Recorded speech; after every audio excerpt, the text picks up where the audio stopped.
The car door shut. One last glance at the address printed on the package. A wry smile nearly cracked at the corners of his mouth, but failed to break through the annoyance that it had taken this long to get to this point. It had taken decades to cultivate a group of individuals with the connections to each other, the creativity, and most importantly, the mental scars to push this project out into the world at large. The best laid plans, as they say, but those were not his concern. His plans always came to fruition, sooner or later, but they always came. He contemplated how it was possible that Gates had evaded keeping his end of the bargain for so long. The callousness such a passionate man had shown his own flesh and blood as he was manipulated and prodded. It didn't matter, current plans had been layered like an onion to ensure that the desired outcome was also the inevitable one. None of the participants in this portion of this little game knew they'd been played to this end for years. They would play their parts as designed, make some of the story their own, but that didn't matter if the story got out. It was truly a shame the masses were denied this entertainment so long. It had taken years to find the studio recordings. He was unaware that Gates had showed his skills to anyone before he fled. His first inkling that someone had heard Gates play was in 1978. It wasn't until The Riff came out in 1984 that he was positive.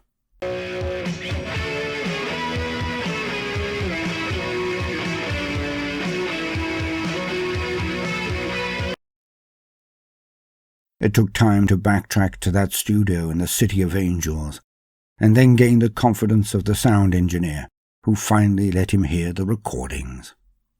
In a twist of irony, Gates was unaware he had even been recorded, and yet there it was, a metal can labelled Gates Bookerton, 1973. At some point, Gates must have realized the sound of more than a decade was his creation. Sure, much of it was bands copying each other, but certainly Gates knew he was the match to the fire. He should have just lived up to his promise, and these other people wouldn't have had to be dragged into this affair. For that matter, his child would have been left out of it, as well. Too late for that now. This would break Gates.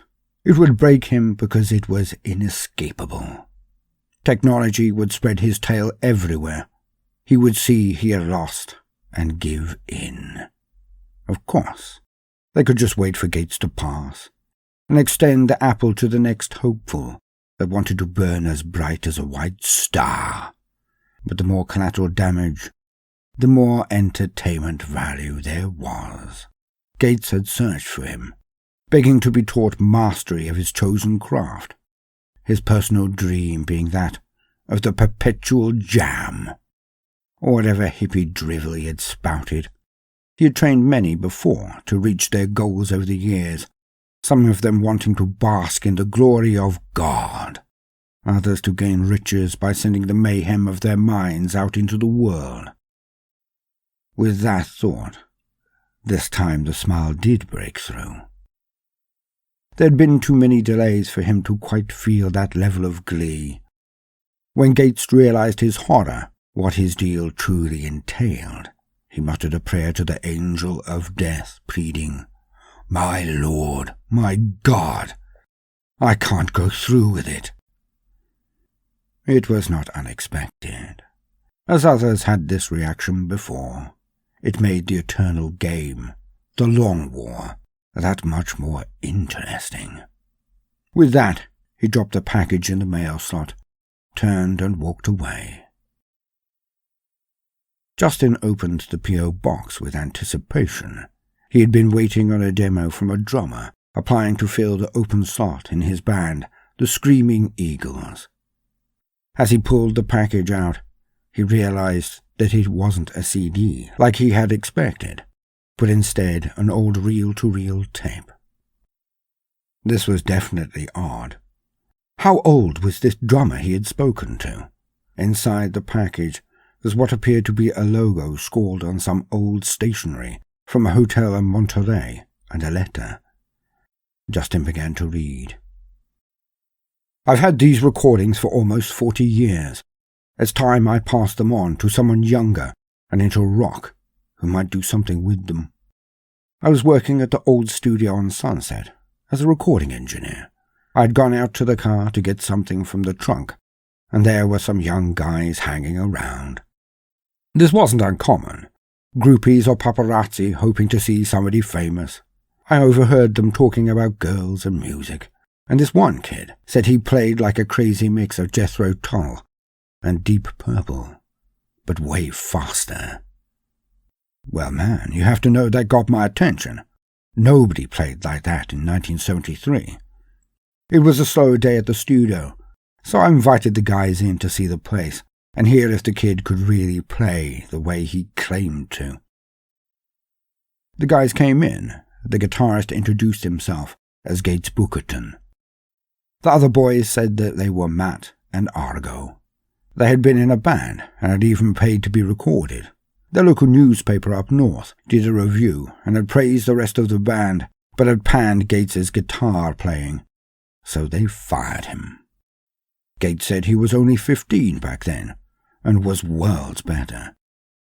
Matt teased Gates that going to look for the devil that taught Robert Johnson guitar hadn't helped him to get any better. That would only come with practice. With that remark, Gates turned to me and asked if he could play one of the studio guitars.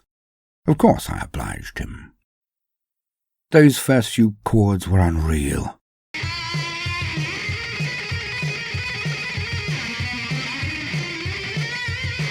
It was like hearing Jimmy for the first time, a primal force of nature.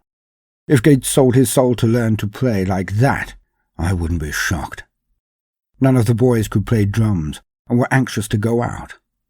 I asked Gates if he'd come back tomorrow and play a little more for me. He said sure, and the boys left.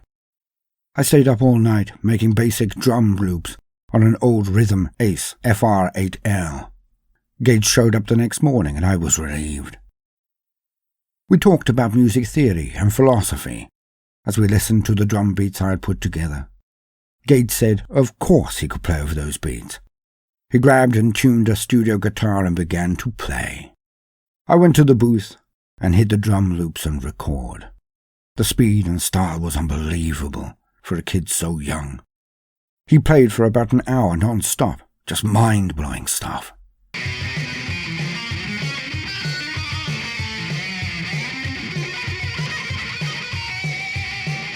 When loops were finished, he set the guitar down and I came out of the booth. I told him that this was the best playing I had ever heard. Gates chided that the black man taught him so it ought to be. We talked for a while longer, and he became more and more distant the more we talked. The conversation turned dark, and Gates said he needed to go. I asked if he could come in and play with some of the studio guys. I'd set it up. He said maybe. I walked out waving goodbye. That was the last time I saw him. I played the tapes to the studio guys that showed up the next day. They were blown away. I put the tape back on the shelf for a few days, hoping he would come back, but he never did. I went back and listened to the tapes and named the various drum loop sections after some of the topics and things Gates had said. I wrote Gates Bookerton 1973 on the reel and put it up on the shelf in the studio. I took the reel down on occasion over the years and played the tape for bands that came to the studio when they needed inspiration, just something to get them past their mental blocks. Anyway, without Gates's permission, no label would release the tape. The music they inspired has kind of fallen off. I think a smaller label might be able to do things with this. A larger label never would. I've heard your music and know you have been influenced by this recording without knowing it. It's yours now. Do with it what you think is right. Rock on. Andrew J. Justin put everything back in the package. There was a lot of work to be done, starting with a way to play the